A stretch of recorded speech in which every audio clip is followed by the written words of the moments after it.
What Were They Thinking is brought to you by HostGator. HostGator is a leading provider of shared, reseller, VPS, and dedicated hosting solutions. Award-winning support is available 24/7, 365 days a year via phone, email, and live chat. Discover why over 9 million websites trust HostGator.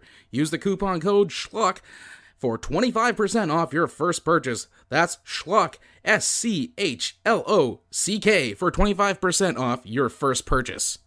What Were They Thinking is brought to you today by GameItAll.com. Whether it's video game news, the latest in music, or movie reviews, GameItAll.com is your one-stop shop for all nerdy talk. I have a question. What's that, little hoaxer? Hulk Hogan? That's right, brother. I mean, someone who sounds like Hulk Hogan, but copyright-wise is not technically Hulk Hogan.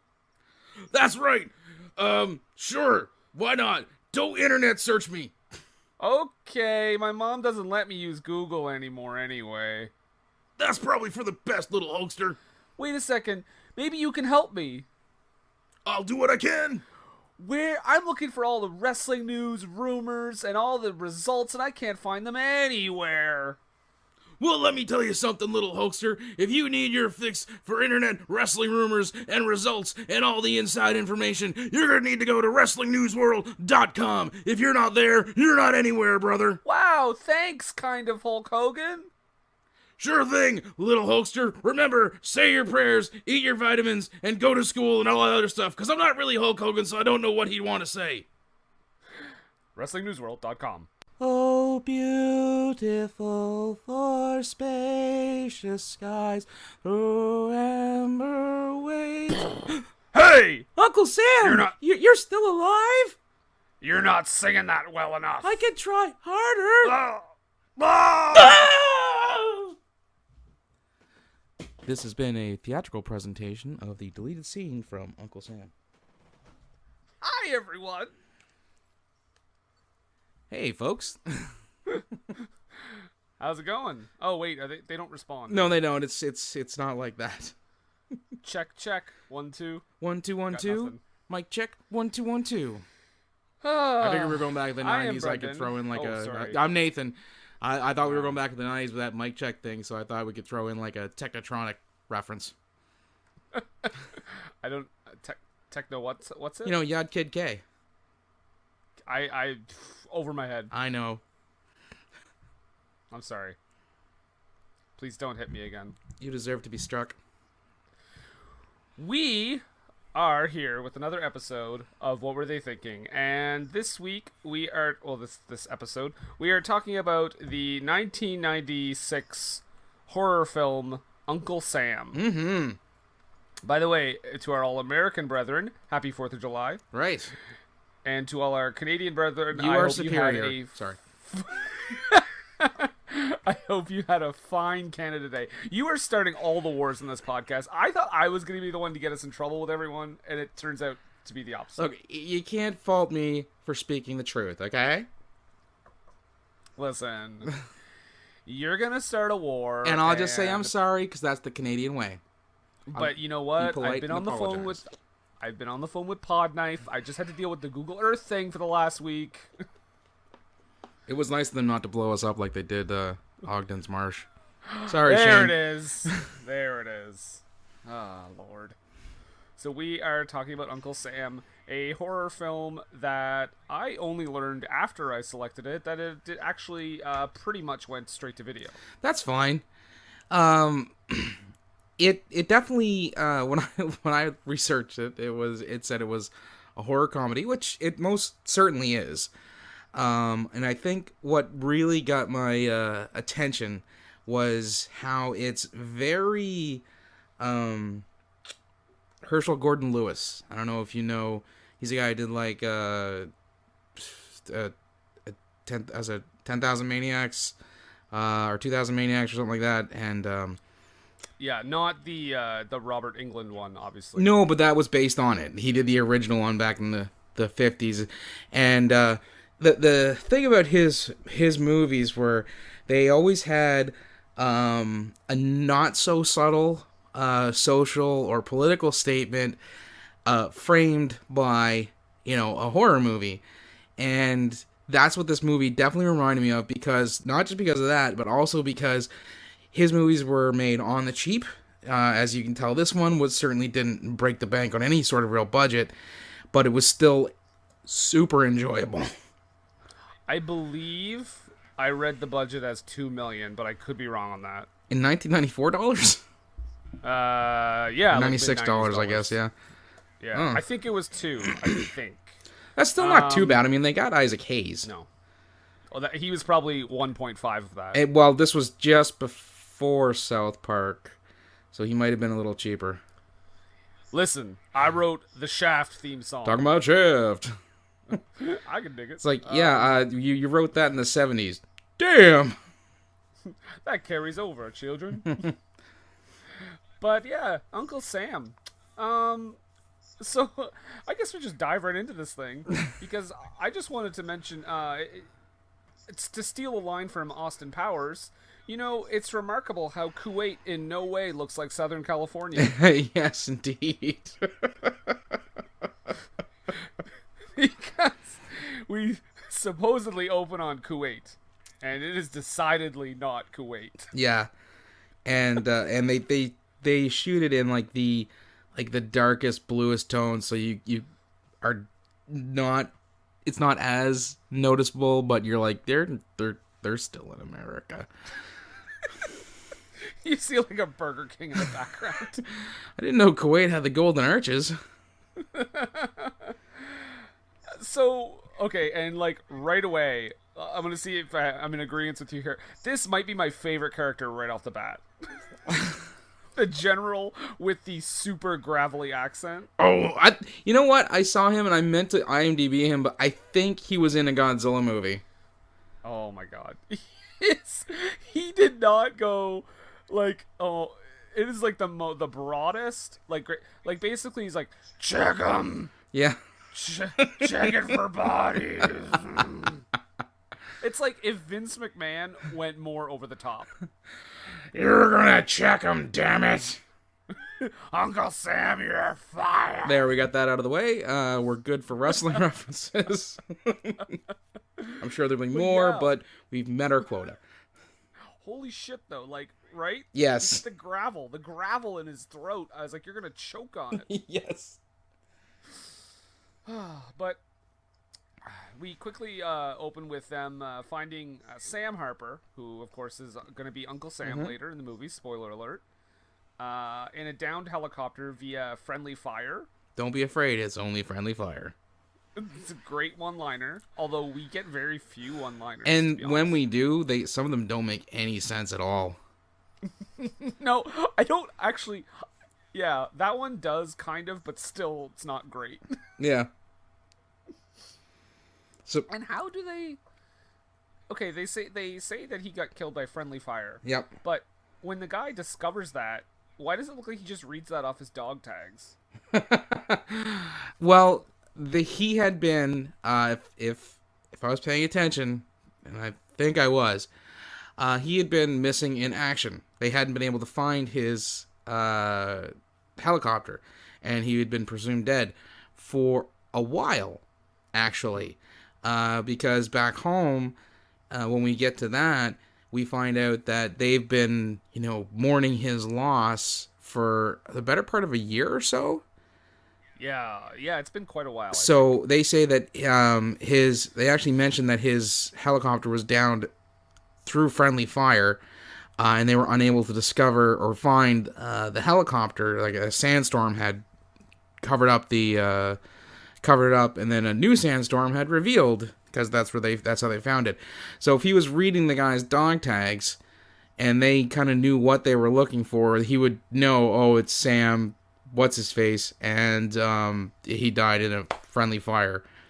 Okay, so the opening is them finding him like a year later. Yes, right? This is because it's definitely been at least a year that he's supposed to have been dead. Okay, so he's already coming back from the dead, like, right away. Yeah, and I think this is one of the things that bothered me a little bit about the movie was they were never super clear as to what magic or curse was at work in this whole thing. Yeah, and like we said it a few times on this here podcast, that you don't always need to explain that, but I feel like there needed to be a little bit in this movie because, as far as I'm concerned, without the opening scene, I think it almost would have made more sense for him to kill those guys as he was like dying, like his last gasp of breath. Yeah. Because later on he only gets revived because it's July the 4th, I think. And yes, his his severe patriotic spirit is what is enraged by all of what's going on around him, and he comes back to life. His patriotic spidey sense kicks in. Yeah, and there's so much about this movie. Okay, explain to me this. I'll try. Explain to me the way. Why don't you tell the folks how he, when discovered in the helicopter, how he dispatches of his discoverers? He just reaches out and like chokes the guy. It breaks his neck, and then he shoots. He grabs the other guy's like sidearm, shoots through him, and into this guy, and kills both of them. Now, I don't think... Yeah, the stopping power, exactly. I feel that shooting through the other guy's body would definitely take down some of the terminal velocity on that those bullets. Yeah, like, it's not like he was shooting with a bazooka. Right. Like, I don't think that was gonna... That would go pass through and enter the second person. And it's not even that. Like, I mean, like, handguns, you know, they will do that. But there's a proximity issue also at hand here as well, because Mr. Gravelly Voice General is way over by the Jeep, which is, it looks like, you know, a few hundred feet away, maybe, you know, further than the helicopter. So he's got to shoot through this private and across the plane or field or whatever into the general, and it has to have enough velocity in the bullets to kill him, and he has to do it with the accuracy that it's because it's not gonna take a straight shot, because as soon as the bullet goes into the private, it's gonna start bouncing around, so it's gonna be going everywhere, so it's not gonna be a straight shot right out of the gate. There's all kinds of magic bullet stuff going on. Back and to the left. Yeah, back to the left, to the right. I should say, back and to the left. I gotta say, also weirdly, this is the only time Uncle Sam ever shoots anyone in the movie. Like, it's weird to see a movie where something like this is coming back from the dead and just grabs a gun. No, he does grab a gun later in the movie. Does he end up... I don't think he shoots anyone, though. Oh, yes, he does. I actually have a note about it. Okay. I know this is not going to be later, but I have to jump ahead. Who does he shoot? Oh, actually, you know what? I really want to save it for when I do it, because I have a great line to go along with it.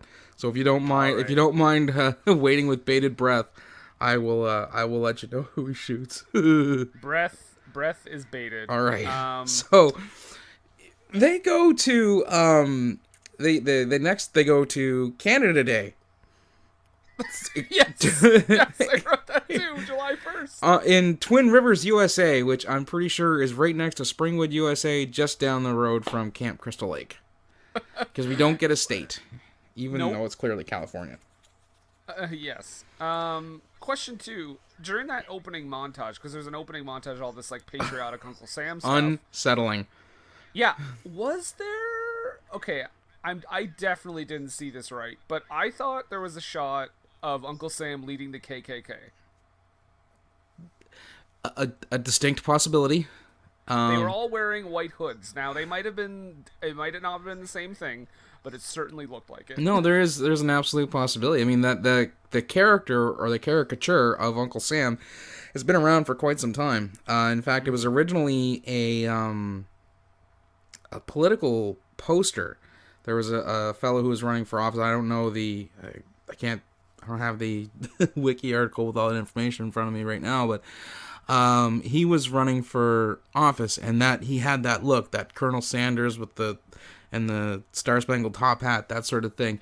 And the character itself the image itself kind of took on a life of its own, so that Uncle Sam is supposed to be the embodiment of American patriotism. So, and that actually, if I'm correct, predates the turn of the last century. So the idea of the Klan having a rally and having somebody dressed up as Uncle Sam, completely plausible. Well, and that's what I thought I saw. Sorry. That's what I thought I saw, but then, like, I had to do it. I had rewound it a few times, so I don't know. I think it was in there, but I'm not 100% sure. Again, but anyway, absolutely would be. Twin Rivers. USA. Yeah, and just in case you don't get it, that this kid is going to be patriotic, American flag t-shirt. Yes. And he has a literal Uncle Sam. He sure does. Now, right off the bat, so he's looking at his picture he's looking at his framed picture of his uncle, Sam, the one that we saw earlier. Yeah. And he breaks it, he steps on it, the glass, cuts his foot, and then we get like the most, I don't even know, it's not necessarily bad lines. It's almost like, okay, like if you were to write a script and you were to say, like if you were to write a run through and you were to say like, okay, so in this scene, it's got to be something like, oh, I cut my foot, okay, I'll get you a Band-Aid, antiseptic. Like, don't say those exact lines, but that's the idea we want to get across. And then the screenwriter was like, oh, just write those lines. You know what, I'm late for my lunch, but I'm just writing those lines. Yeah, that's what it feels like. It feels like somebody just took the run-through and just made that the script. And, you know, when he does, like, cut his foot and he gets the blood on the picture, that's where I was like, oh, okay, that's what brought him back to life? But does it? No, it's never made like super clear because they cut to him weird. Well, here's the thing: like if he's supposedly in a downed helicopter, buried under sand for a year, and still alive, it couldn't have been the blood on the foot on the picture with the thing.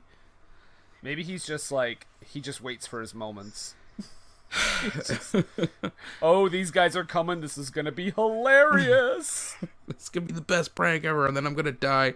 But then some blood on a picture is gonna bring me back to life. Oh, good lord! That sergeant. I can't see him, but it sounds like he needs a Halls.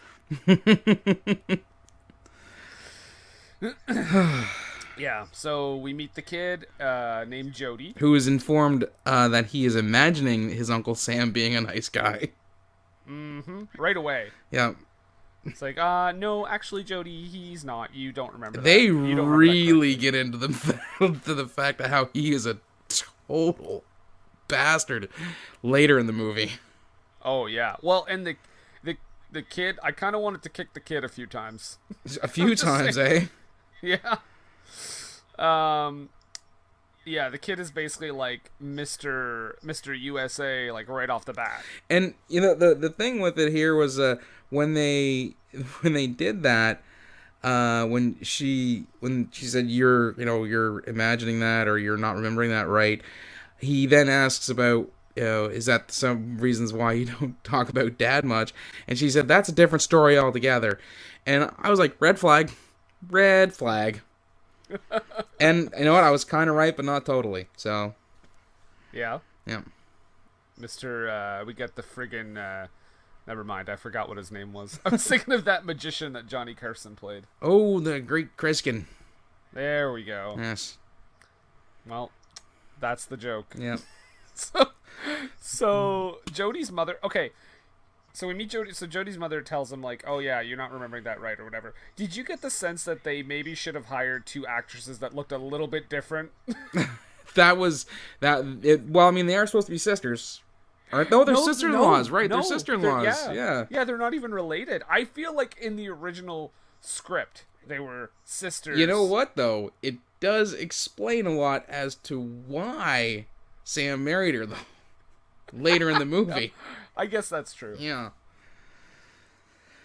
And she's apparently Sam's widow or supposed widow or expected. I don't know. Because he's not really dead, but they think he's dead. She's seeing the local Huckleberry. Yeah. Yeah. And she tells him to get on with your business. I don't get it. Like, the guys in this movie And I hate to use the term because I can't stand where it comes from, but they're friend zoned so hard, both of them in this movie. Oh yeah. Like both female leads, their boyfriends are like just constantly shut down for even just a kiss. Yeah. Yeah. Can I have a good night kiss? You already got one. Yeah, but then again, it does kind of explain itself later. But we'll get to that. Let's move along here because we are chained by future revelations. We are with this movie, man. I'm telling you, it just gets better as it goes on. Okay, so this was also unnerving because I guess it's supposed to be, we learn later on, but we meet, I did write down the names here. I didn't remember them, for God's sakes. Louise is Sam's widow. Right. Sally is Jody's mom. Okay. So Louise gets home, and this general is just waiting outside. Oh, that's a sergeant.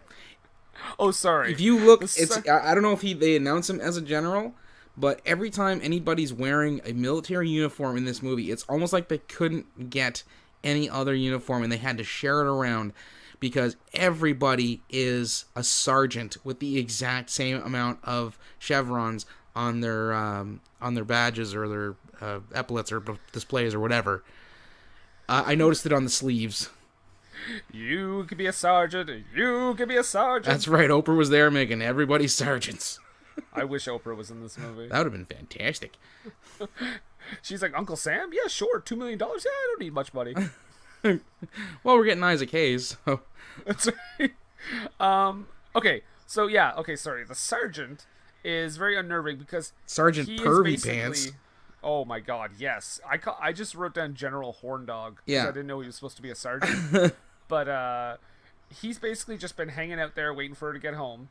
Yep. To let her know that they found Sam's body, and this is where the first part where it really starts to get crazy because they're like, she says, "Well, I'll send him back here because we have arrangements to have him buried in a certain graveyard with his family or whatever." Yep. But what ends up happening is they keep him in the house. Yes. Well, I get. Before we get to that, there were a couple of issues that I took with the whole, them telling that Sam's dead scene. One, normally they send two folks to do that. That's true. Yep. Two, they normally don't do it in the dead of night. No. Three, they usually offer more condolences than you'll get over it. Yep. You'll get over this in time. I laughed so hard at that. Like, he kind of hits on her, and then when she's, like, not going, he's like, oh, you'll get over it in time. It's, just a dead husband, whatever. Yeah, here's my hotel. Yeah. So... Why is he staying in town? Like, we know why he stays in town, but it makes no sense for him to stay in town. Well, if Sam is supposed to be buried with full military honors... But I think they decide that he won't be, don't they? I don't believe so. They just say that he won't be buried in Arlington. Okay, maybe. Yeah. Well, either way, he's a pervy pants. He is a pervy pants. And then we meet Isaac Hayes, who apparently... Chef? Yeah, chef. Sergeant Chef. Who has some PTSD going on. And this is the only time we ever get a sense of it, though. Yeah, because later on they let him fire a cannon. Oh my God! And he was like, "Yeah, let the PTSD guy fire the cannon. No, just the symbolic one for the parade. And like, let the guy who clearly has PTSD around the loud thing that goes boom." Now, I'm not making fun of that condition. It is a terrible, horrible condition.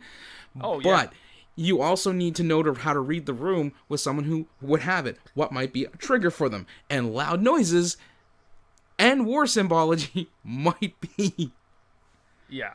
War, like any kind of PTSD related to wartime, probably not the greatest idea to have them heavily involved in the reenactment. Not the kind of person you're going to want to sit down and play Call of Duty with. So. No. But yeah, you're right. They keep him in the house, like the coffin like in the house, which is, I'm like, how, like, it's, I mean, obviously it's, you know, it's Twin River, It's bizarre. USA. No, it's not bizarre. It's actually a thing that was apparently done quite often in the South, in smaller communities that don't have like full funeral home services available. That being said, I can't see it happening in 1996. No. You know, it's, Well, it just it just struck me as weird because anytime they had a shot where they were just having a normal conversation with that coffin in the background, I just cracked up laughing because I was like, oh, it doesn't look right. when they brought it in, I couldn't help but make a Mystery Science Theater riff with new meat crate from the creators of Loot Crate. Because it's not even a coffin. No. It's like a welded steel crate that they're bringing him in. Yeah, they're like, and yeah, like Jody immediately tries to open it. Oh, He's like, I want to put his medals in there. what about the super awesome part where Jody's at school?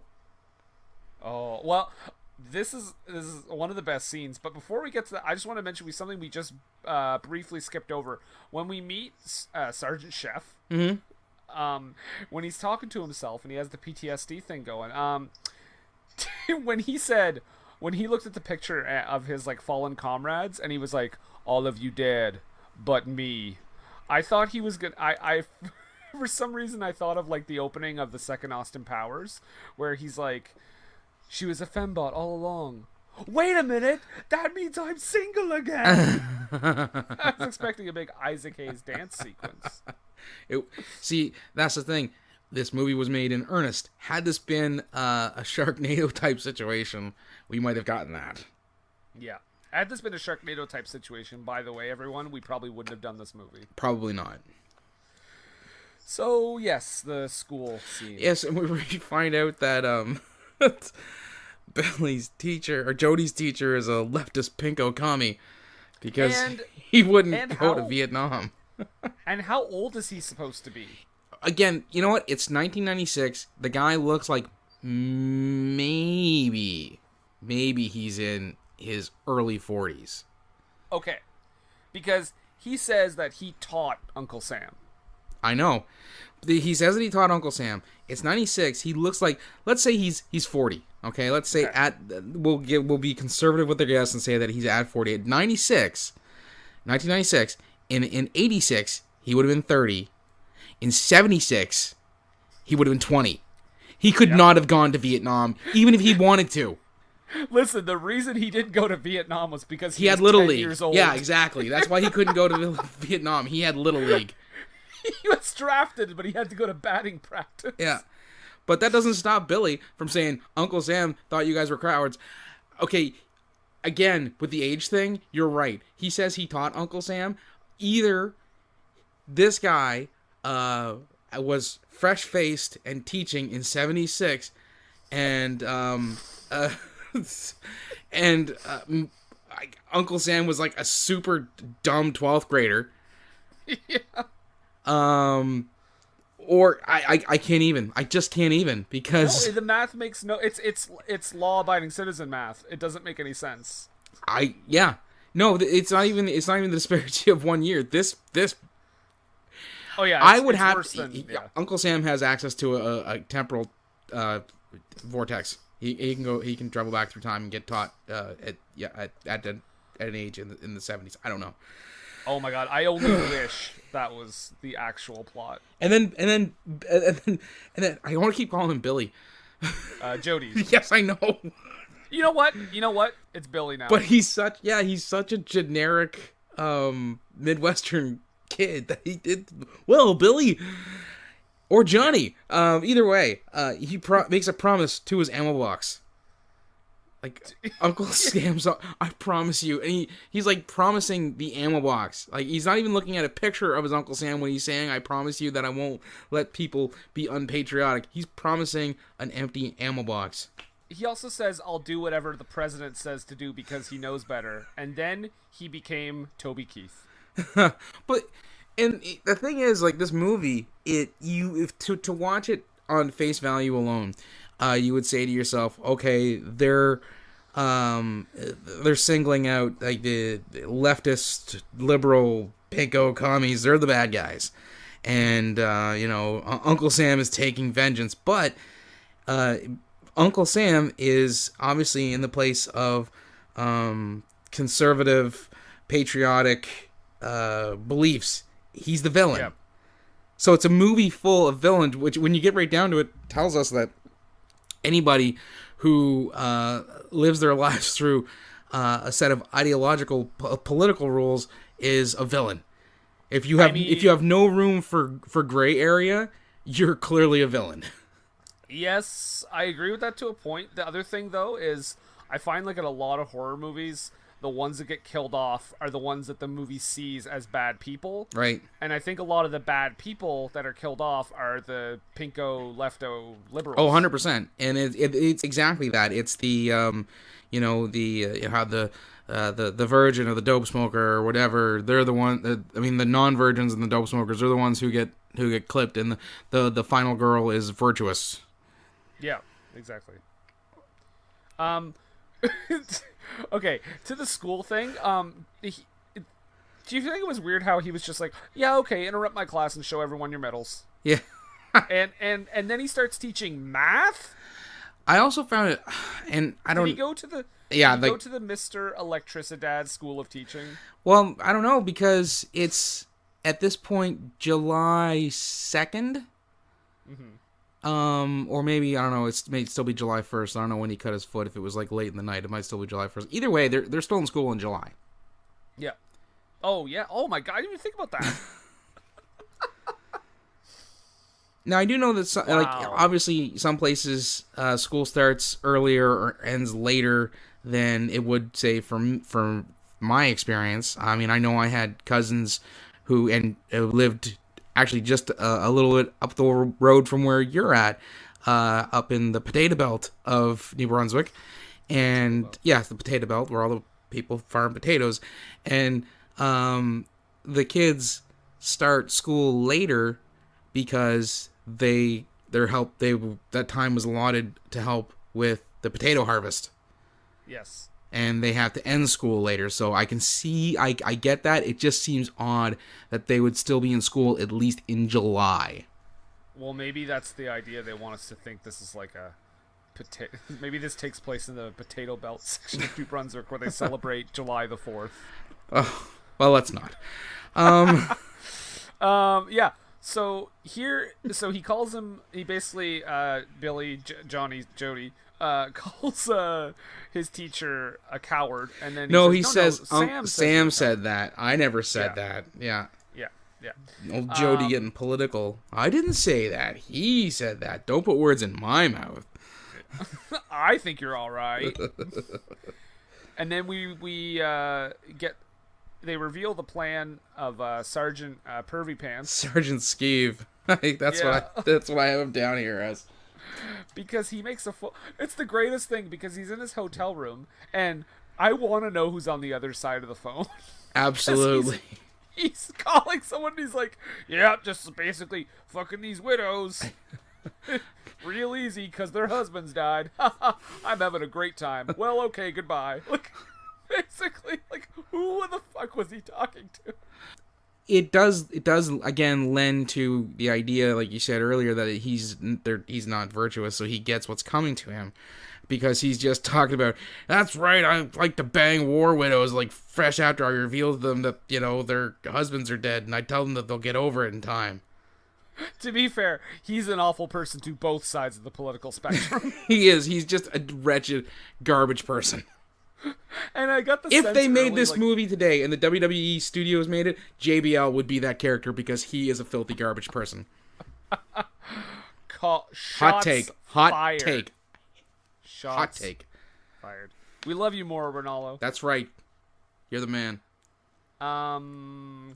Yeah, I see. My next note is just like I said earlier. I can't get over this coffin being in the house.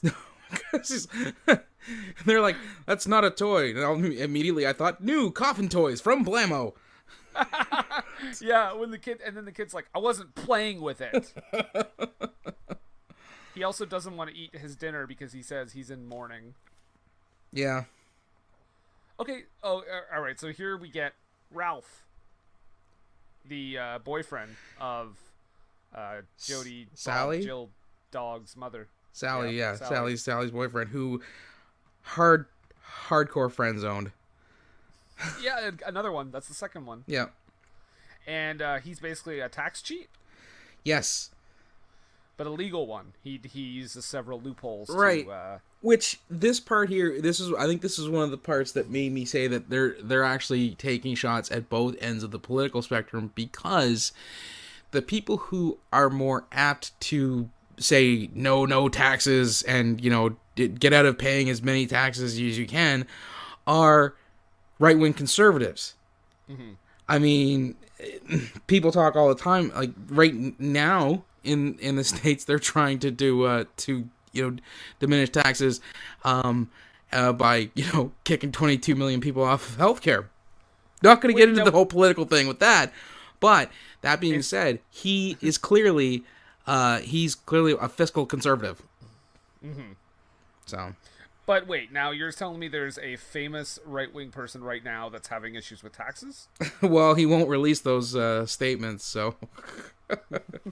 I want to know. Come on, Bill Clinton. Yeah, I want to know. I actually wanted to know when Trump was re-releasing this movie under the under the title #MAGA. He actually does the DVD introduction, I believe. Telling you, this movie, which is based on a true story. I wish I could be Uncle Sam, killing all the pinko commies. Them bad hombres. God. He is a garbage person, just like JBL. There has to be a horror movie called Bad Hombres. Does badasses count? That's pretty close. Yeah. But, so, old Jody, he is sick to the teeth with his mom's boyfriend's, cheating or winning of his law case, or his court case. Mm-hmm. Just completely throwing out the fact that that's his job. His job is to go into court and to win. That's what he's paid for. Well, according to Jody, he should just quit his job. Yeah, according to, because next we show him he's playing with some totally sweet G.I. Joe action figures, right? Mm-hmm. Am I right? Those are some sweet G.I. Joe action figures. Are they G.I. Joe? Yes, because one of them's Destro.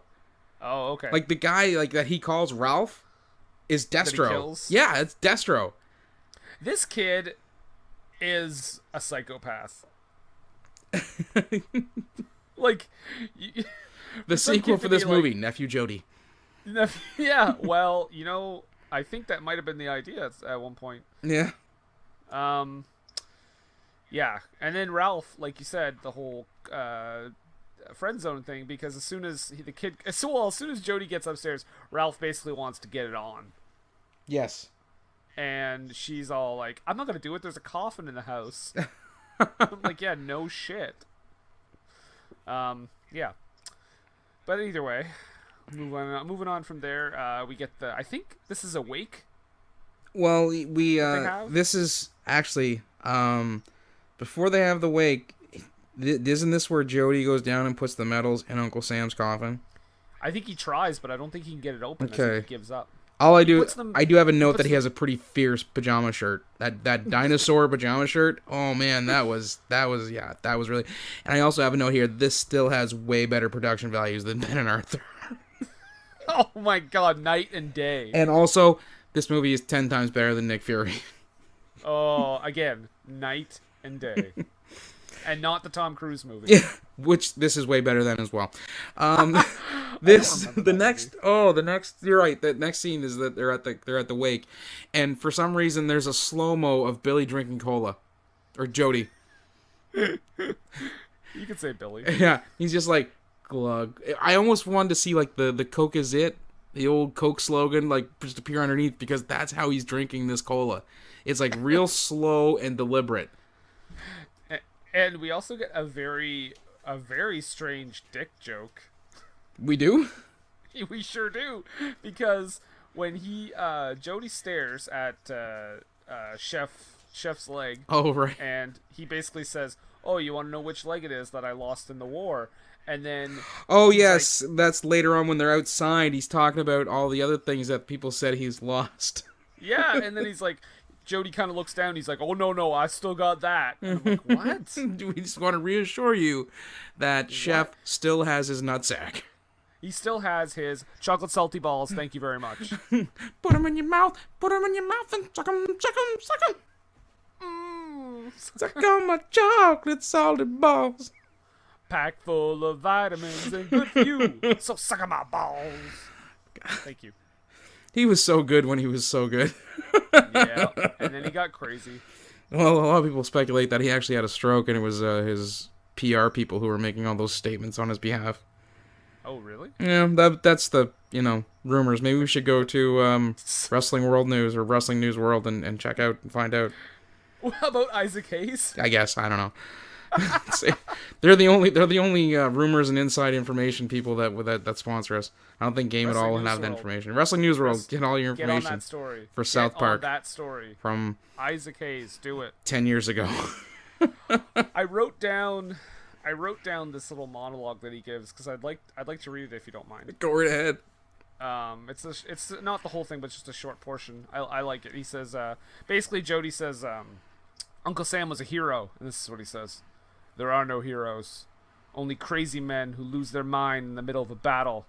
Every sane person's got his head down trying to stay alive, but one lunatic runs out there out of control, crazy, full of hate, and if by some miracle he doesn't die, pin a ribbon on him, send him home, and tell him never to be crazy again. And you want to be a hero." And I also have the note right after that. So lunatic equals hero. Gotcha. Yeah. I also like the part where he talks about his wife, how she hit his leg on him, and I was like, well, at least she didn't beat him with it. That's right, she beat me with my own leg. My wife got mad at me, hid my leg on me for 2 days. And then what led to that awesome reading, by the way, what led to that speech was Billy not knowing if he was going to join the Army, the Air Force, or the Marines. And I have a note. Please note, he did not say Navy. Because... In the Navy. Yes, and that is actually, I've come to find, even in the Canadian military, there's some looking down upon the nose at the Navy folk in that regard. Oh, really? Yes, in the Any Port in the Storm. That's where that comes from. Basically saying that the any navy is riddled with sodomites. Wow, that's out there. Again, it's not how I feel. It's just that's the old school mentality about the Navy. I just like to say Yvonne et niage. I will not. Okay, so another great line here because Jody gets mad at Ralph again, and rightfully so. Yeah, what does he say again? Because Ralph is like, oh, he starts talking about like how the war was all over oil and they died for nothing. Yeah, he's saying that at a soldier's funeral. Yep. Okay, regardless of how you feel about any war, if you're at a soldier's funeral, keep that shit to yourself. Yes, for sure. Have some respect. Jody was 100% in the right in this situation. I even have a note that has that. I will say, though, while, yes, it is horrible to say in this setting, the movie making that statement and then getting mad at that statement, again, makes me feel like it leans more on the right. Well, it leans to the right because, I mean... And you know what? Even as a dyed-in-the-wool leftist, I still support our troops, I guess would be the way to say it, because I mean, it's just like Ralph, going in to win his court battle. He's just doing his job. Yeah. And that's what they're doing. They're doing their job, and they deserve the respect because they're doing a job that a lot of folks don't want to do. So, you know what? Regardless of where they're sent by the people who are telling them what to do, they at least deserve the respect to be like, you know what? If you're doing a good job, I can't take that away from you, and I'm not going to disrespect you for it. Yeah, and probably not at their funeral either. 100%. Place. What a putz.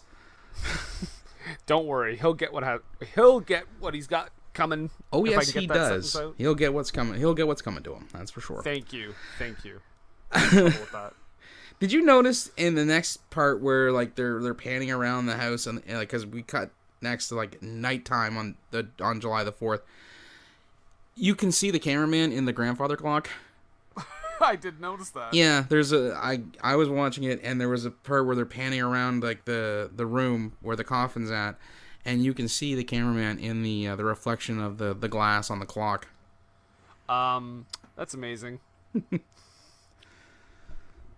I love like fuck ups like that. But this is where again we don't know exactly what magic is at play, because there's some kids who are vandalizing a local cemetery, painting a swastika on a tombstone and burning the American flag. I did not notice I didn't notice the swastika. The only thing the thing that stuck out to me was that I'm pretty sure one of them just yells Vietnam. Yes, because every person who gets their comeuppance, as it were, is just a stone caricature. That's it. Mm-hmm. But yeah, they were painting a swastika on a tombstone for somebody whose last name is Savage. I didn't know if that was a Jewish name or not. I didn't sound it. I also have that this is the second worst rave in a movie. I've also got a question here. Now, they must have had to. Now, you notice when they light the flag on fire, the American flag, it's rolled up already, so you don't really see all of it. So that flag had to have looked differently, right? Because I don't think you can even do that on film. What do you mean? I don't even think you can like fake burn a flag on film, can you? You can burn a flag. Well, no. What I'm saying is, I think, where it's already rolled up, right, that the actual prop is not like the proper flag. Do you think it's against the law to burn the American flag? I thought you can get fined for it or something. No, there's no law against it. Not to my knowledge, anyways. Really? I actually remember that being a thing that people were fighting about in the 80s and early 90s about that, because the idea of like protesters burning the American flag, and could you go to jail for it? And and people were arguing that you could, because to say that you can't hampers your free speech. Okay. So there wouldn't have been any restrictions on them doing. I mean, granted, some people would definitely take umbrage with it. Obviously, Uncle Sam does, and some actors would be like, no, I don't feel comfortable doing that. Can we switch that out so I'm not really burning the flag? Which may lend credence to your observation. But yeah, at the end of it, there's no law preventing them from actually doing that on camera. Okay, but I still do think it wasn't like a proper flag, just because of the way they started it, how it was like rolled up already. Yeah. But yeah, okay. No, I thought there was some kind of legal thing behind that. This is we get an Animal House reference. Oh. I'll go right ahead. Oh, yeah. Oh, sorry. No, yes, Uncle Sam. Go ahead. Well, I was gonna say, he comes back to life, and literally pins his medals to his chest, and then puts his jacket over it, which makes no sense. It's just done for the visual of it, I'm guessing. Yeah, like why wouldn't you display your medals, you moron? He ain't all right. I mean, he ain't all there at all. I mean, we find out later that he had, even as a functioning human being, he had some issues. My next note is Animal House. Yes.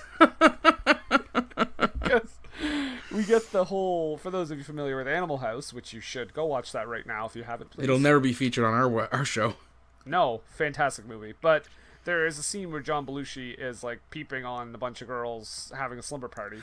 Yep. And basically, this is like an Uncle Sam, not our Uncle Sam, but a man in an Uncle Sam costume on stilts. As a peeping Tom. Yep. He's just watching some girl change. And he can't handle his titties. No. As soon as he sees boobies, he's like, he falls over. And did you notice the terrific ADR when she's yelling at him? Oh, there's some atrocious ADR in this movie to begin with, but yeah. Good lord. Yeah, she was not saying the words that were coming out of her mouth. No, I don't. Yeah, I don't know if it was just her acting, but like, holy crap! I actually have ADR, Willie. Oh. Yep. So, and this is how Sam gets his Uncle Sam costume. Right, he becomes Brutus Beefcake for the shortest amount of time. Yeah, what is with the scissors?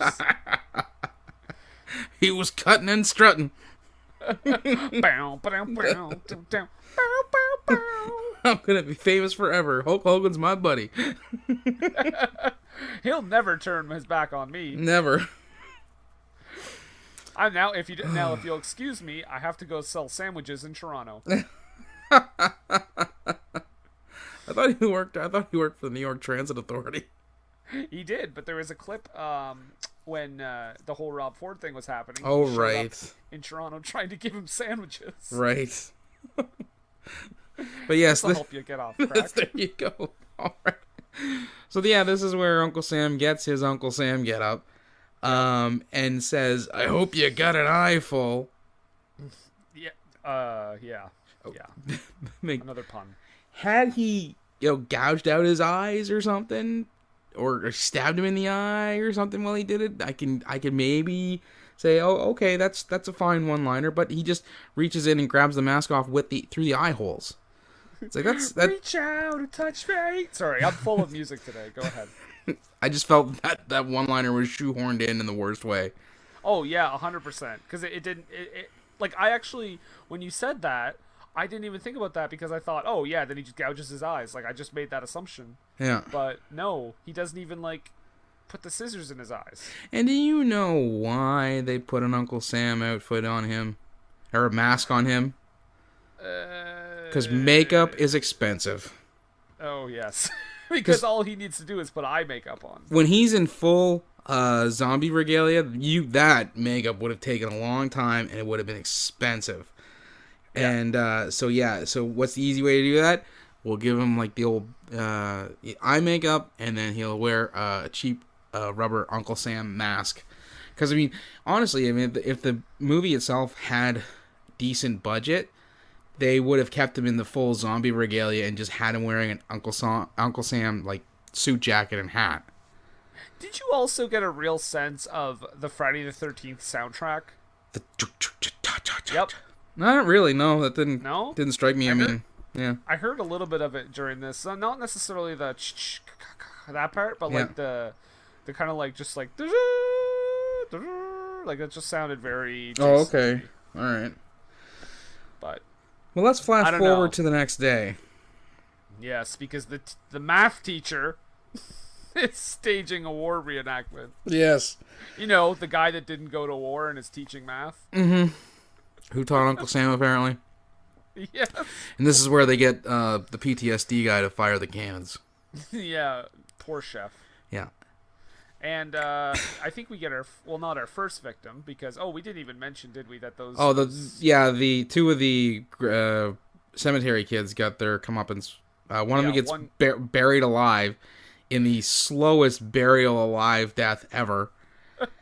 And then the other one gets hung on a flagpole. Even though that guy's leg is broken when he's buried alive, I feel like he could still get out of that. Yes, I feel, especially considering that had he just kept pushing the dirt away, he could have just kept climbing up the dirt as more of it came in. Exactly. Because it was coming in shovel by shovel. It wasn't like it was a backhoe was pushing dirt over top of him. No, it was. I think it was escapable. And they never gave those guys names, if I remember correctly. But the one who got hung by the flagpole, I like to think his name was Tad, because he's a grand flying Tad. He's a high flying Tad. And they said because they hung him up on the flagpole. He becomes the new flag. He does. He becomes. Which they somehow don't discover right away. No. So, okay. So those two get killed. And yeah, so Chef is forced to shoot a cannon. And we meet Jody's friend, apparently. Oh yeah, but before that, the teacher gets axed. Oh yes, Mr. Crandall, he got the axe. He got the axe. Good times. Really weird part here. Yeah, the kid in the wheelchair, Barry, a new character gets introduced almost an hour into this movie. Out of nowhere, like an Out of RKO. nowhere. Yeah. Yes. Yes. We get Boom. no previous mention of him at all. You know, he doesn't call Jody to say, "I'm sorry to hear about your uncle," or "Yeah, my burns are healing okay," and stuff like that. He just, out of nowhere, there's this kid in a wheelchair with, the Ronnie Millsap glasses on. And PJ Souls as his mom. Yeah. And they're like show parents. They're like, we're gonna wheel him around and show everyone what happened to him so they feel bad. It's like their way of protesting, I guess. I wish I was making that up. That's what happens. Yeah. And then Jody comes up to him and says, "Hey, we should hang out sometime. We could listen to some CDs, or I could read to you some war comics." Yeah, they definitely didn't have an ear for natural dialogue or conversation when they were writing some of his stuff. Oh, Lord. Yeah. We could listen to some CDs. Like, what the hell is that? That's how you're. If anybody talked to me like that, and we're like, "You could come over to my place and we could listen to some record albums," I would immediately be like, "You're a pod person, aren't you?" Yeah, I'm gonna get murdered if I go there. You want human friends. The master will see you now. Next note. Johnny Rotten covers the Star Spangled Banner.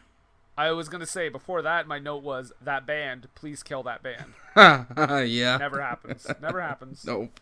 Oh yeah, Johnny. Oh, the national anthem. Yeah, yeah. That's fantastic. And the PG mooning. Like you fucking pussy. Yeah. Like if he's gonna butcher the anthem and be a jackass and then moon the crowd, at least have the crowd. Yeah, have the decency to go full moon. Yeah. It's, just it's everybody half-asses it in this world. I guess what I'm trying to say is that nobody works hard for their money anymore. Right. Brennan, you have like an Uncle Sam costume laying around. I suppose to be Captain Canuck, we're here in Canada. If you don't respect your government, you don't deserve to be in the country. Maga. Yeah, that was Maka. Oh, Maka. Yeah, I don't know why I put another C at the end of that. Maka. Make Canada great again. Makaga. That'd be Makaga. There you go. There. Makaga. I'm using hashtag Makuga for my All right, let's get back into this. Yeah, let's get back to it. So, national anthem, he butchers it. It's one of the flag burning kids. Yeah, it is, and we find out Abe Lincoln sucks. Okay, I said to you. Remember when we talked about this for a second the other day, and I said, "I'll tell you what my favorite line is." Mm-hmm. This is coming up. This is my favorite line in the whole movie. Okay. So Ralph is Abe Lincoln, right? And he's talking to Chef, yep. And Chef is upset, and Ralph is like, "Oh, whatever. Like, he just butchered the anthem. It was funny." And then he says, "Oh, he's like, oh, I'll give you $50 if you can recite the song, the Star Spangled Banner." Yeah. Yeah. And then he can't do it. And then Ralph says, "Francis Scott Key. What else did he ever write? Nothing. Not a single other hit." I actually have a note. Yeah, who did he ever beat? Taking the national anthem writer to task. Oh, good that times. My funny bit. Yes, I wasn't pretty. It stuck with me too because I just like who. No one's ever said that. No one's ever been like, "Yeah, I'm putting you on notice, Francis Scott Key." I didn't even know that was his. Like, I doubt that character would know that was even the person that wrote it. Well, isn't he like he's a lawyer? And I guess. So I mean, you think he'd have at least some sort of basic grasp of American history. The case of the state versus Francis Scott Key will be held in session now. Yeah. I did notice the neat product placement of Country Time lemonade. And the girl who was smoking a J, who should be smoking some ribs.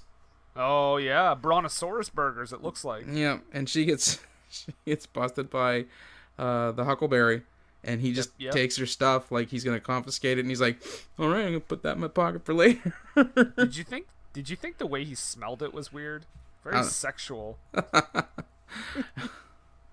He like does that long like under his nose. Well, that's how you can tell that he's probably not in real life a partaker in the cannabis, because they'd be just like, "Oh, pretty good," and stuff it in. But he's like, "Oh God, yes, this is some good marijuana." I'll put that in my pocket for later. Potato sack race. Potato sack cheater. Yeah, that traverses the whole city. Yes, and goes on. He gets knocked down. How long does that guy fall down the hill? It was almost like it almost got to like MacGruber level insanity. Yes, it did, and someone was getting a junkyard BJ apparently. That was such a great throwaway. This movie is just bonkers at this point. It's absolutely off the rails, and this is where I started really having a great time watching this movie. Yeah, once this July the 4th celebration stuff starts up, it gets insane, and then we randomly get Robert Forster showing up as a crooked congressman. Like, what was that? Fantastic! That's what that was. Glasses on or glasses off? Glasses on or glasses off? Just like characters are introduced in the last 25 minutes. But we should definitely not skip over Flagburner's death. Right. Okay. Multiple Uncle Sams? Right? Mm-hmm. Wasn't that supposed to be him each time? It's supposed to be him each time, yeah. That's not... Okay, I analyzed this scene. One of them is considerably taller, I'm guessing. Well, probably it has to be different people, but the thing logistically is... When you're watching the scene and the camera pan over, you could still see him in the corner from the previous shot when he shows up the second time. Yeah, that sounds about right. Does he teleport? Is he like Jason in that one where he? I think we already discussed earlier that he has access to a temporal vortex, right? Or okay, is that an actual theory? No, I'm not saying that but this definitely would lend credence to that, wouldn't you say? I would say so, yes. Okay. Your theory has been supported by this part. All right. So he chops his head off. Beheaded. Oh my goodness. Yep. Probably the most brutal kill in the movie. Yeah, I would say that's a fair assumption. I got a question for you. What's that? If I said I was getting ice cream, would you give me a popsicle? No. Okay. Just checking. Okay. Because that happens. And this is the part here that we had mentioned earlier. You were like, it's the only time he shoots anybody. We show Uncle Sam. He's actually at a shooting gallery. And he's like pinging the ducks. And the guy who's running the shooting gallery says to him, "Wow, you should get a job at the post office." Oh, yeah. That's right. And he takes the gun because the next thing you know, someone shot Lincoln. Okay, that's what it was. I did not catch on at all that he was shot. Yes. It was like that's because that's how Lincoln died, right? Yeah. But like it didn't even strike me because I thought, why would Uncle Sam shoot him? He's got like knives and scissors and shit. How about the basically like nonplussed reaction to him being dead? Yeah, and how the show must go on. What? Yeah, and like so Lincoln is of course Ralph. Yes. Sally, is her name Sally? Yeah, Sally. Discovers him, and then she freaks out. But then in the next shot, she's eating popcorn. She's eating popcorn while this pudgy man in a red shirt is just standing on the edge of the screen. Yeah, It's being very distracting. And the kid is like, yeah, basically Jody is basically like, I'm glad he's dead. Well, to be fair, Jody didn't really like him anyways because he was a tax cheat. No, I know, but that's pretty extreme, even for Jody. You already discussed earlier how he's clearly a sociopath. I know. Yeah. So this is where we find out that the show must go on. Why not? Why are we going to stop for all these murders that have happened? Let's keep doing our celebration. Good Lord. Oh, can you imagine daylight? Yes. Can you imagine the heat, like filming? He has to wear that Uncle Sam mask, like throughout all the stuff during the day. Like how hot that would have been. I can't even imagine.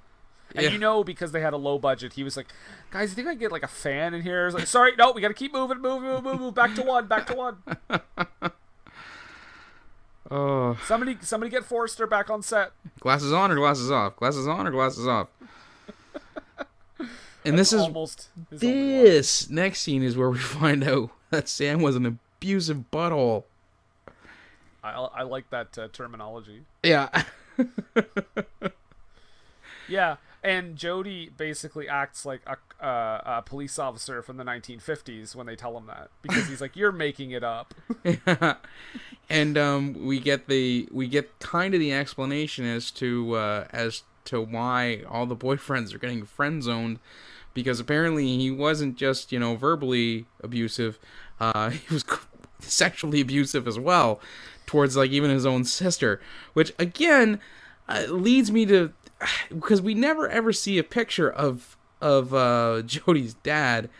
And I'm like, I don't want to think that Sam is also his dad, but oh shit, I never even thought about that. Yeah. Well, then again, I think she has a line where she says it only happened until she was 6 years old. No, it only happened until she that's when it started happening. Oh, that makes more sense. So yeah. Oh, gross. Yeah. Oh, so, and she does say too, like, that's why I don't talk about your father. Oh, what did you discover? Possibly the what's really going on in this movie. I think that's why we know why Jody's so messed up now. And this is why I say that the message in this movie cuts both ways. Mm-hmm. Is that people on both ends of the spectrum are wretched people. This is true. So yeah. Yeah. I think you may have unlocked a piece of the puzzle. Yeah. Sam. Oh. I think Jody is the product of incest. It could be. Shit. What's his name? William Lustig. Get at us, bro. You're still alive. I don't know if he's still living. You didn't even bother to look, eh? No, I didn't. At William Lustig on Twitter. But this is unfortunately where the poor smoker girl gets it, and okay, she's the one victim who I don't think deserved it. But she was a filthy pot smoker. That's the only explanation on that. Like, she should have been helping her mother when she wanted to go, take a break. Which I want to see the scene where Sam like carefully puts that guy's head in the smoker to freak her out, and then like tiptoes away. Yes. I would love to see that part. Because she finds... Shh, don't tell anyone. Don't tell anyone. I'm like Santa Claus, but with severed heads. The Tooth Fairy, but with decapitated... So basically the Tooth Fairy, right? Exactly, yes. Yeah. So yeah, Toker gets it. Her death is mostly off screen. Yeah. Well, she gets slammed into the grill or something. Yeah. Yeah. A quick slam cutaway thing. Yeah. But then, where's Robert Forster? He gets a little festive. Yes.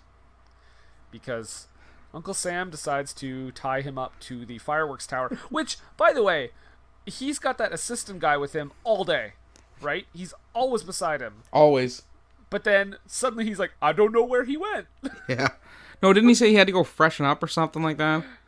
Yeah, but I mean, if you're guarding a politician, you're not going to go that far. No, I suppose not. Even if he walks away, you'd want to... if he's going to go into the can to freshen up, you're at least going to stand watch outside the door. Exactly. Also, this is where... the Billy's or Jody's friend, his parents are like, "We left you in the shade. Isn't it dark out?" It's dark out when they mention that. I I think so. Yes, because I actually was like, left him in the shade. It's clearly night. It's nighttime. Oh, Because they're just about to start the fireworks show. And do you know what we also neglected to mention? What's that? The scene where Uncle Sam touches Barry's face. Oh, yes. And he says, "I'm gonna kill them all for you." Which is not a thing that he was asking for. No, and like that just gets introduced literally 15 minutes before this movie ends. Yeah. And because the kid's not, spitting any anger or rage at anybody. It's his mom is actually more pissed off than anybody. Yeah. And he's not like, I want them all to pay and stuff like that. It's, so for Uncle Sam to be saying that is like, you don't need to do that. No. Also, how did no one see him do that? He's in the middle of the crowd. The creepy Uncle Sam guy comes up and touches this kid's face and talks about killing people. No one thought that was on. Yeah. Well, he even makes note that nobody saw him. That that he even says that I think he's only you can see me or something at that point. It's like the dialogue is certainly off the rails. Like there's no explanation as to why nobody would have noticed the guy dressed in an Uncle Sam outfit talking to a child in a wheelchair with Ronnie Millsap glasses. Well, I'll tell you why his parents didn't notice, because they left a blind kid in a wheelchair alone. Now, to be fair, they left him in the shade. They left him in the crowd. Yes. All by himself. It's, Twin Rivers, man. Come on, PJ Souls. You're better than this. What is it? It is Twin Rivers, isn't it? Twin Rivers, yes. Yeah, okay. Twin Rivers, USA, I believe. Right. I almost said Tom's Rivers, but that's a place in New Jersey. New Jersey! That would have been great, eh? Oh, with this Uncle Sam guy over here with this freaking cannolis trying to kill me and whatnot. See, if that had happened, I would have felt less bad for the victims. They were all like Snooki in the situation. Yeah. Hey, I'm walking in. Yes, you are the hero, Uncle Sam. Kill them all. Cheers, grow up. For beautiful, oh spacious skies. Anyhow.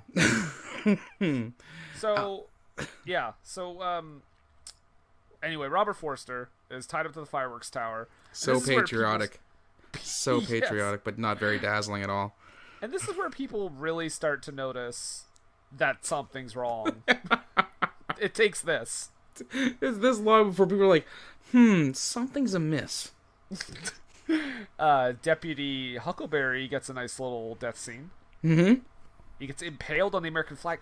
He gets impaled on the American flag so that the flag part goes through his body, too. I actually have a note. Simpsons did it. Because there was a... Did they do it before 1996, though?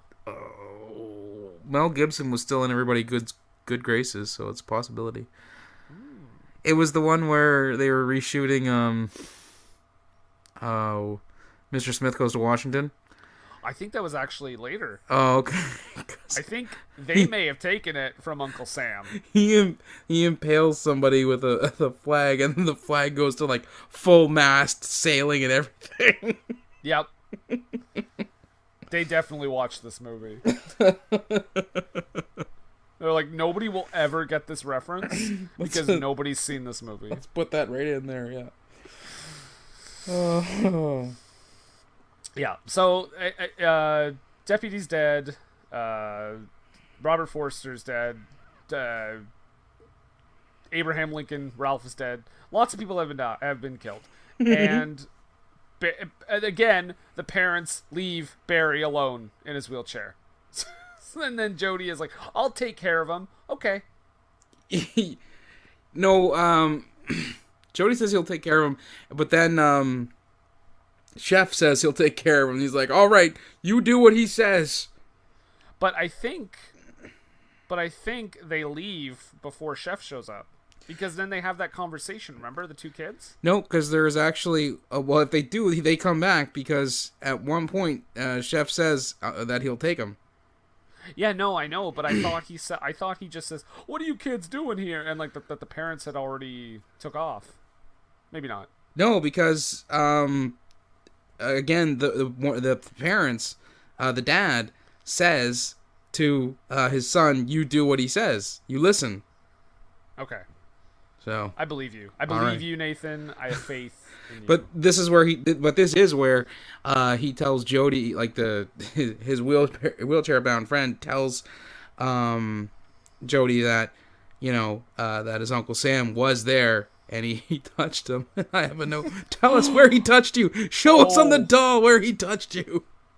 Yes, and the way he says it too. He touched me. Like very like, like he should be testifying about it. Yes. So they at this point they're trying to convince Chef that his uncle's come back to life, and it doesn't take much for him to believe that. Well, actually, it takes. Guess who pops up again? Sergeant Pervy Pants in Uncle Sam's coffin somehow.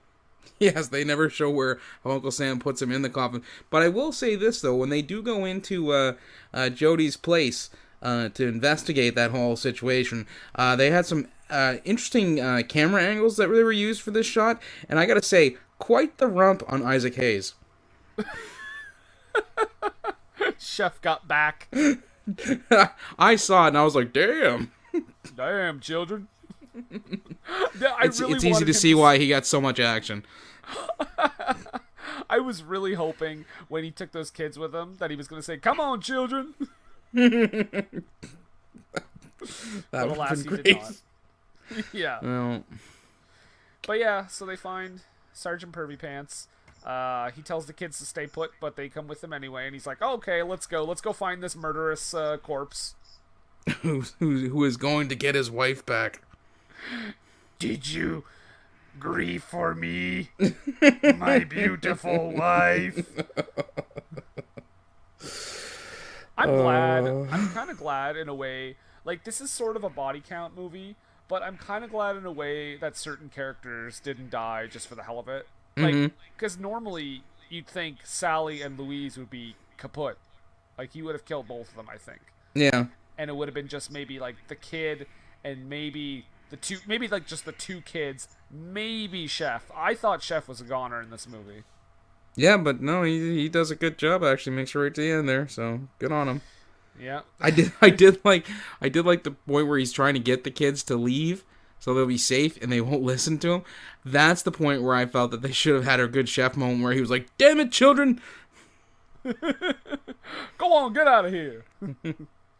But no, because they get to the house, Chef finds Uncle Sam in the kitchen because he's taken off the Uncle Sam costume now. I mean, it's like when a wrestler gets in the ring and takes off their entrance gear, it's time for business. Yep. And Chef says, "So just die." So many wonderful lines in this movie. So how do they kill Uncle Sam? Well, this is actually pretty interesting because Billy says he figures out that he wants to be just like him, and Uncle Sam says you can't be just like me, but in order to do that, you have to die first. Are you volunteering? Like you would if you were joining the army.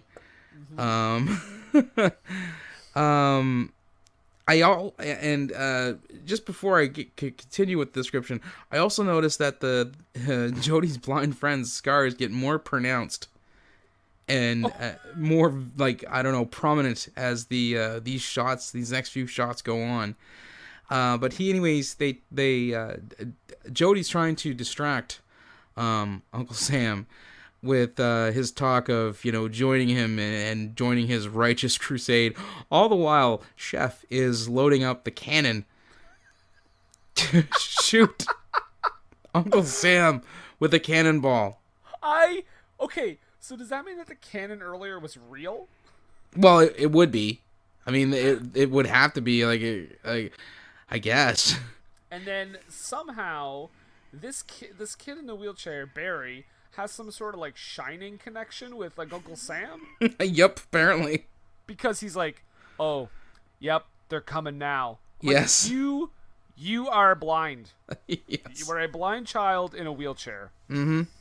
There's no way you can know this information. So they blast Uncle Sam with a cannonball. At first I'd hoped that they were gonna use the prop from the earlier part of the movie where we first meet Isaac Hayes' character, where someone's given him some cannonballs, as a reference to the rumor that he had lost his nuts when the landmine blew his leg off, saying, "Oh, here's some real balls for when you need them." If he had used if they had used those, I would like that. That's a nice little bookend there. But they don't. They just use a cannonball, and it blasts Uncle Sam through the wall of the house into the house, and it explodes. Fun fact: cannonballs are not explosives. Huh. Yeah. You don't say. I do. I'm not sure. Again, maybe it's his zombie magic that blows up and is the incendiary device. But yeah, a cannonball is just that. And there's no explosive. There's no flame. All the explosion is in the cannon, which propels the ball forward, which then proceeds to break and rend anything in its path. But it does not have the ability to make anything explode. I just want to say, anybody out there looking to study cannonball physics, Nathan is available for lessons online. Get it, your boy.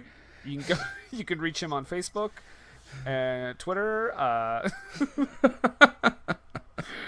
But don't look at this movie for cannonball physics lessons, please. Because it's only worth it for just for the idea of loading up a cannon. Because even the execution of firing the cannon leaves something to be desired. Exactly. He kills him with a cannon. Yes. Which is just like, I don't even know. Like, that's so. I know this movie is crazy. Yeah. But like that just took it to another level. Like, there's not like. They're like I half expected him to like get blown up or something because it's a corpse, right? Well, he did get blown up. Well, yeah, but I mean like by some other means, like maybe Yeah. he was in the house and they like set the house on fire or something. No, they kill him with a fucking cannon. Oh my god. So then we get the final scene where Yep. Jody is burning all of his G.I. Joe and war toy memorabilia. And all I could think of while that was happening is like, could you imagine what those would have been worth now? Like, because they were legit G.I. Joes. Like, they were Hasbro G.I. Joes. They were not just knockoff toys that they had gotten for this movie. They weren't cheap Green Army Men that you can get at the dollar store. They were G.I. Joes, and they were setting them alight. Yep. He just starts burning them. Yep. And then we get a one-turn slow-mo shot of Jody's face, and that's the end. Yeah, it's his face, and like he does like a weird smile thing, and then the screen breaks as if it is glass. Yeah. Which I don't understand that, but okay. Yeah. I actually have what? That ending. I No idea. yeah. So that's Uncle Sam. That's Uncle Sam. It's only 85 minutes long, guys. So No, I think our podcast is now officially longer than it. I'm not sure. Yeah, I think we're approaching it. It's an easy watch. Don't go into it expecting, we were soldiers. Are you sure this isn't the prequel to We Were Soldiers? Well, no, because We Were Soldiers was a Vietnam movie. Oh, then the We Were Soldiers was the prequel to this. To movie. this, yeah, if anything. Was Mel Gibson playing Uncle Sam? Because that would make a lot of sense. It certainly would nowadays. I don't think I've ever seen that movie. We Were Soldiers? I don't think I have. Oh. So there was a time when there was 200 war movies that came out in a very short span of time, and I missed a lot of them. Yeah, there was We Were Soldiers and Thin Red Line and Wind Talkers. Yikes. Yeah. But Uncle Sam. Now, when we say it's an easy watch and it's fun, it's a terrible movie. Don't get me wrong. Like, Right. It's pretty awful, but it's very easy to get through. Yeah. But you know what? You don't have to take our word for it. No, because there's a lot of folks who have entered their opinions on this. Now, Uncle Creepy from The Dread review? Central. Oh, Yes. okay. I thought you were gonna say the website was Uncle Creepy. No, Dread Central is the website. Uncle Creepy is the reviewer. Okay. Says Uncle Sam may never be widely considered as a classic horror flick, but it's leaps and bounds better than the usual crap that's shoved down our throats. Uncle Creepy is angry. Yeah, well, I mean, to be fair, Dread Central, they focus more on the genre flicks. So, I mean, for them to be... They when they say the usual crap that's shoved down our throats, he ain't messing around. It's true. Wait, you're saying Dread Central focuses on one specific genre? Yes. I've got a flip side review here from DVD Verdict. Okay. They didn't quite enjoy it as much. They describe it as a sluggish, shoddily produced horror/comedy, which again I don't think it's as much intended comedy as people say it is. That was a by the numbers turd that sports embarrassing. Sports embarrassing child actors, sea-level stars slumming for a paycheck, in parentheses, oh PJ Souls, how far you've tumbled, and a level of suspense. This is the best part. A level of suspense that rivals clipping your toenails in a well-lit room. Wow. Hot take. They did not enjoy it. Well, Lessons of Darkness took a better view of it, saying it reinvigorates stale horror cliches, actually, via both tongue-in-cheek social commentary and an unironic, unbridled love for blood and guts and mayhem. And as I said earlier, that is exactly why this movie is perfect for our show, because it walks that line perfectly. There is enough tongue-in-cheek to be like, oh, they're taking the piss out of so-and-so or such and such, but it's done with such seriousness that they clearly love what they're doing, and they're not going to, I'm going to jam my elbow into your ribs until you laugh at the joke that I'm making. Sharknado, Asylum, we're looking at you guys. Yeah, 100%. On the Nose Studios, more like. There you go. Good one. Anyhow. Do you see any more negative ones? Those are the only ones I managed to grab. The worst of everything in the slasher subgenre consolidated into 89 endless minutes. Wow. Gave it a 1 out of 10. That is unfair. Oh, 1 out of 10. Unfair. Woo. Here's one that for some reason is marked as a negative review. Gruesome gore with a patriotic slant. There wasn't anything negative or positive in that. Yeah, it's not not one way or the other. So there you go. I like how almost all the websites we mentioned were all like Dread Central, Uncle Creepy. Yeah, because we're not getting any Globe and Mail reviews on this thing. Oh, that breaks our streak. What did Roger Ebert give this? A hard pass. I can only hope to find a Gene Shalit review on this. Uncle Sam. Uncle Sam, what a ham. But yeah, do you now before we go into the promotion machine, do you want to drop us a hint? Oh, I did mention this on Twitter and Facebook and all the other social media platforms, outlets, whatever you want to call them. For the month of July and August, I guess including today, because this technically did come out July 1st, so it's technically a summer film, we will be doing all summer movies. All summer blockbusters. Or flopbusters. Flopbusters. You know what? Yeah. I want to call it that, but I have a couple in mind that I don't think flopped. But that is a good name for it. Let's just, you know what? Fuck it. Summer Flopbusters. That's what we're calling it. July and August. So I think there's going to be four upcoming movies for these 2 months, and they're all going to be summer films. So for the first one, next one coming up, Nathan, if you want to go ahead and give us a little hint. William Tell. Oh, that's it? That's it. Okay. William Tell? William Tell. Okay, there you have it. That's going to be our next one. And of course, we will have our next mailbag episode next week as well. Mm-hmm. Available on the Podbean and our other streamable and downloadable sources, iTunes, and thankfully still Google Play. And of course some ones that Nathan still doesn't believe exist, like Pocket Casts and Podknife. I'm just saying, they sound made up. Yom Kippur. I mean, really. Yom Kippur Radio. Yeah. We'll be on NPR this week. Yes, I watched Uncle Sam, and it was enjoyable.